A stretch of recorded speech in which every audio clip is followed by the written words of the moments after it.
Have you ever prayed but never got an answer, and wondered if God was really there? Did you feel all hope was gone, but in His time He came along and answered the prayer you thought was gone? There is no prayer too small, for God hears them all. The answer may not be just what you want, but He always knows what's right, even when we think it's wrong. Just remember, there is no prayer too small.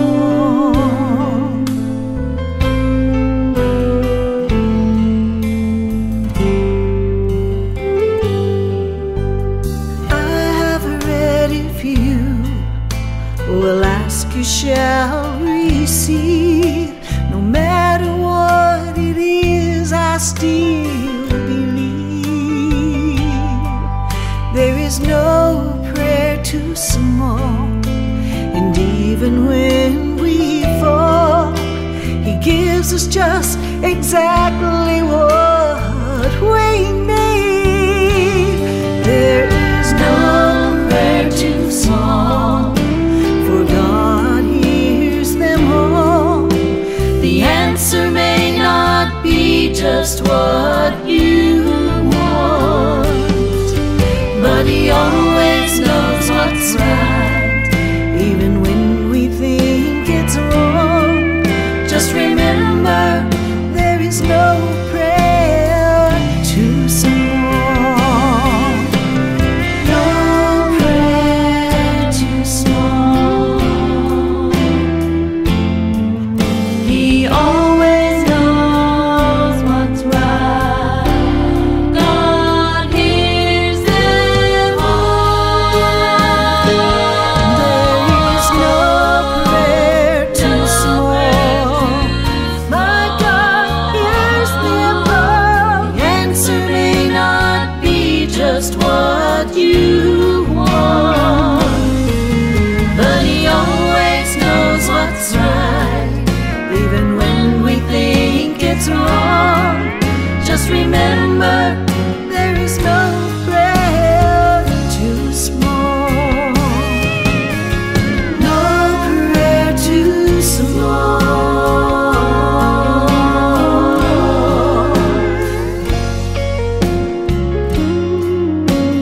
No prayer too small.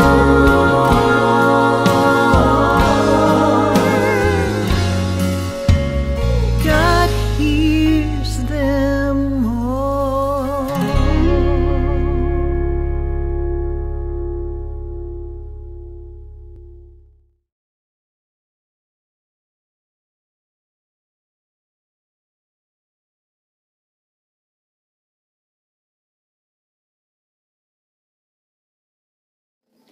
Hello, my name is Ralf Friedrichs. I'm an addiction recovery coach and the host of the Take Your Life Back Today show.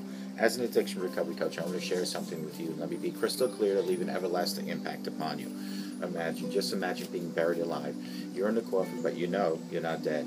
You don't know how to get out of that coffin. You tried lifting the lid. The enormous weight of the lid prevents you from getting out. You bang on the lid to maybe unsettle the dirt so somebody will start digging their way down towards helping you. This is what it's like to find yourself at the lowest point of alcohol and drug addiction. You know you need help. You know you can't do it on your own, but you don't know where to turn. In reality, folks, there are probably people standing by your grave. You just don't know that. You just think you're going to die. Usually, though, people don't think about death when they are habitually abusing drugs and alcohol. In order to feed an addiction, you have to be great at repressing the fear of death. I often ask you, my audience, did it ever cross your mind that when you were abusing drugs and alcohol that maybe, just maybe, you might overdose? You might take something away that was given to you by God. And if that doesn't matter to you, what about more selfishly taking your life away from the people that love and count on you most? Your mother, your father, your brother, your sister, children, and even your grandchildren. With this, let me leave one last thought with you. Don't be like the person that I just read about on these index cards, that waited and waited and waited to get help until it was too late. It was too late for this person. They are in the coffin already, and there is no escaping once you're in the coffin. If you want to save yourself, if you want to take your life back, pick up the phone and call me at 844-405-HELP. There are thousands life coaches, addiction recovery coaches. Good friend of mine, Larry Geis from the Geis Academy at 516-458-2741, has over 30 years experience as a life coach, addiction recovery coach. You can find him at www.odysseyconsultant.org. Larry Geis and I always tell folks like you, it doesn't matter where you've been, it doesn't matter where you came from. What matters is that you're here today, seeking a better today, looking for a brighter tomorrow. Give Larry a call, 516-458-2741. Folks, I ask you, I remind you once again, when you go to bed at night and you take your slippers off before jumping into bed, don't just leave by the edge of your bed, stick them way under your bed. That way, in the morning, when God allows you to wake up to see a nice stream and waterfall like that, you'll drop to your knees to retrieve those slippers. And while you're on your knees, please utilize what I choose to call knee-mail. Not email, but knee, K-N-E-E mail. That is your personal communication between you and God each and every day. Those are the moments where you want to ask God for guidance and direction, mercy and forgiveness. When you want to thank God for seeing stuff like that, for having a home, a family, and food. You want to ask God to protect you and your family throughout the week, throughout your life. And then, folks, put on those slippers, stand straight up, roll your shoulders back, stick your chest out, and walk with God 24/7. Yesterday we were talking about how to help people. Today we're going to talk about how to help others succeed. It's not true that nice guys finish last. That I will tell you. Nice guys are winners before the game even starts. Addison Walker wrote that.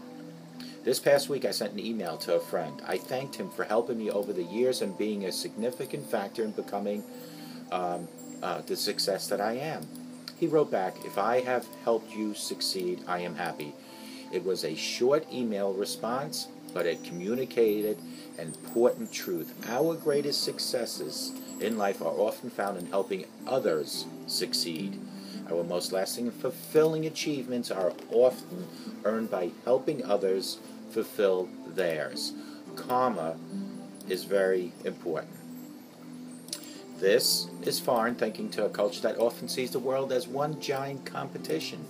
In their mind, there is a set number of winners and a set number of losers. And if somebody else wins, that one less opportunity for me to win. But I have come to realize the mindset of competition is based on a faulty premise. It assumes that there is a finite size pie, that one more success in another's life equals one less success in mine. But quite frankly, this thinking is totally incorrect. There's a wonderful freedom and grace in realizing the size of the pie is not finite or finite. That in reality the pie keeps growing. Another success does not mean I have less opportunity. In fact, another success means actually to improve my chances of success if I had the opportunity to enable, encourage, and promote them along the way. Consider how helping another achieve success, however they decide to define it, result in significant benefits in a number of directions.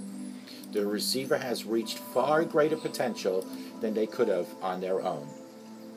The world has been battered and has been given life-giving model to emulate.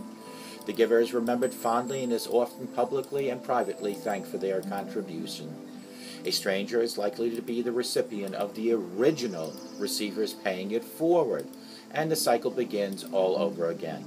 Now, just to be clear, I am starting with an assumption that our greatest joys in life are rarely found in the relentless pursuit of selfish ambition. That selfish desires always leave us lacking and searching for far more. Some may think that the line of thinking is too unrealistic, far-fetched, or old-fashioned. They believe that in a dog-eat-dog world, if I'm not looking out for number one, who I believe should be me, that's what everybody says, nobody will look out. But that line of thinking is short-sighted. Inherently, we know we are being designed to live for something greater than ourselves. Our contribution to the world has to be measured by something more meaningful than the size of our house or our neighborhood where we are located. And our lives are going to find lasting significance in how we choose to live them and how we enable others to live their lives. This is how you help others to succeed. Simple example. I have somebody that recently I was introduced to, and they want to start a business, an online business. And being that I am pretty good with working online and promoting things, I decided to help this person start from the ground up by creating first and foremost a name for a website, which we did, and we locked in on a .com. From this point on, I designed a logo for a background for this website. I came up with some frequently asked questions, answers and questions. Questions and answers, I should say. This is how you help other people to succeed, because his success feeds in my desire to help the next person because I feel like I've accomplished something. Another example, every single video that I do is helping another person. At least I think so, and from the responses of the thousands of emails I get, I'm pretty sure that someone watching right now is getting help. And if it's not from this particular segment, it's the fact that I have been an alcoholic for so many years that a few years ago I finally said enough is enough, and I was able to take my life back. And that can be you, in short. But it all depends on you.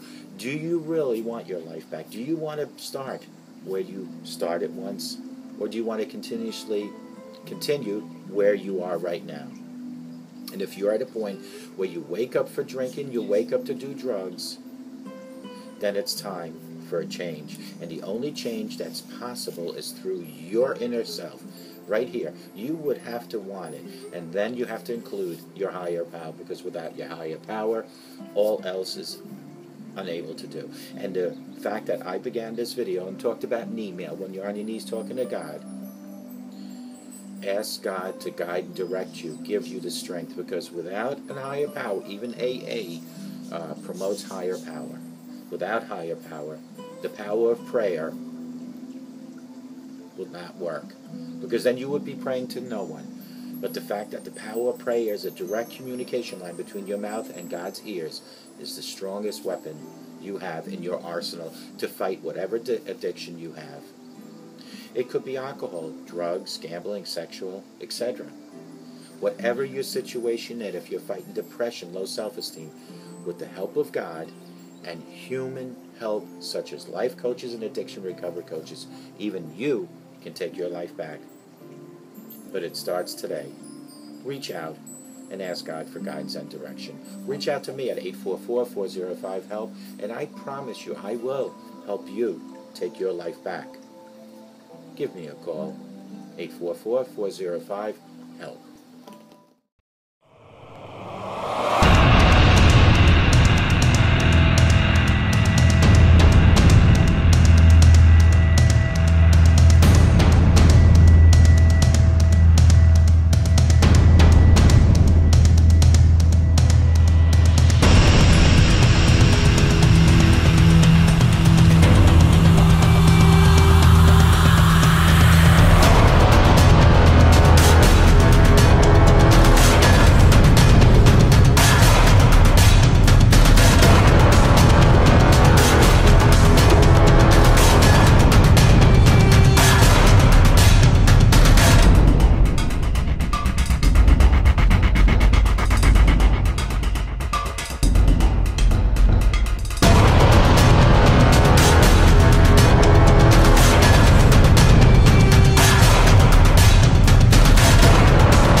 but never got an answer, and wondered if God was really there. Did you feel all hope was gone, but in His time He came along and answered the prayer you thought was gone? There is no prayer too small, for God hears them all. The answer may not be just what you want, but He always knows what's right, even when we think it's wrong. Just remember, there is no prayer too small.